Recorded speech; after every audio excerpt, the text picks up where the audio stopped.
ನೋಡಿ ಸ್ನೇಹಿತರೆ, ಇಲ್ಲಿ ಇಟ್ಕೊಳ್ಳಲ್ಲ ಯಾವನ ಮಾತಾಡ್ತೀಯ ಬಾ ಎಷ್ಟಂಗೆ ಕರ್ಕೊಂಬಚ್ಚ. ನೋಡ್ರಿ ಇವರು ಇಲ್ಲಿ ಆಟೋ ನಿಲ್ಸಿದ್ರೆ ನಿಲ್ಸ್ಬೇಡ ಅಂತಾರೆ. ನಾನು ಕಸ್ಟಮರ್ಗೆ ಬಂದಿದ್ದೀನಿ, ಬಂದವ್ರಿಗೆಲ್ಲ ರೌಡಿಗಳು ಅಂತ ಹೇಳ್ತಾರೆ. ಇವ್ರ ಆಸ್ತಿ ಇದೆ ಅಂತ ಹೇಳಿ ಅಹಂಕಾರದಿಂದ ಮೊಬೈಲ್ ಕಿತ್ತು ಬಿಸಾಕ್ತಾರೆ ಇವರು. ಬನ್ನಿ, ನಾನು ಕಂಪ್ಲೇಂಟ್ ಮಾಡ್ತೀನಿ ಬಾ ಪೊಲೀಸ್ಗೆ.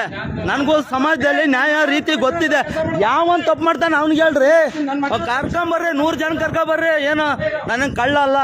ಓಹೋ ಅಲ್ಲ, ನಿಮ್ಮ ಆಸ್ತಿ ಇದ್ರೆ ನಿಮ್ಮ ಹತ್ರ ಇಟ್ಕೊಳ್ಳಿ, ನಮ್ಮ ಹತ್ರ ತೋರಿಸ್ಬೇಡಿ. ನಾನು ಕಸ್ಟಮರ್ಗೆ ಬಂದಿರೋದು, ಹಾಂ. ನಾನೇನಾದರೂ ಮಾತಾಡ್ದ ಅವ್ರಿಗೆ ಹೇಳೋವಾಗ ಹೇಳು. ಆಯಿತು, ಕರ್ಸು, ಯಾರನ್ನ ಕರೆಸ್ತೆ ಕರ್ಸು.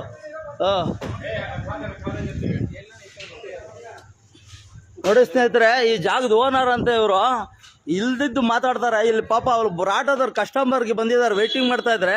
ಗಾಡಿ ಹಾಕ್ಬೇಡ ಅಂತ ಅಲ್ಲಿ ಕಳಿಸ್ತಾ ಇದ್ದಾರೆ. ನಾನು ಕೇಳಿದೆ, ನಾನು ಕೇಳಲು ಇಲ್ಲ, ಸುಮ್ಮನೆ ನಿಂತ್ಕೊಂಡಿದ್ದೀನಿ. ಬಂದ್ಬಿಟ್ಟು ನನಗೆ ಎತ್ತ ಗಾಡಿ ನಿಂದನು ಅಂತ ಹೇಳ್ತಾವ್ರೆ. ನಾನು ಇಲ್ಲಿ ಕಸ್ಟಮರಾಗಿ ಬಂದಿದ್ದೀನಿ.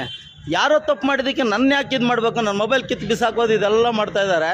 ಇದು ಎಷ್ಟು ಸರಿ ಅಂತ ನೋಡೋಣ. ಅವ್ರು ಯಾರು ಕರ್ಕೊಂಬರ್ತೀನಿ ಅಂದವ್ರು ಕರ್ಕೊಂಬರ್ಲಿ, ನಾನು ಕಂಪ್ಲೇಂಟ್ ಕೊಡ್ತೀನಿ.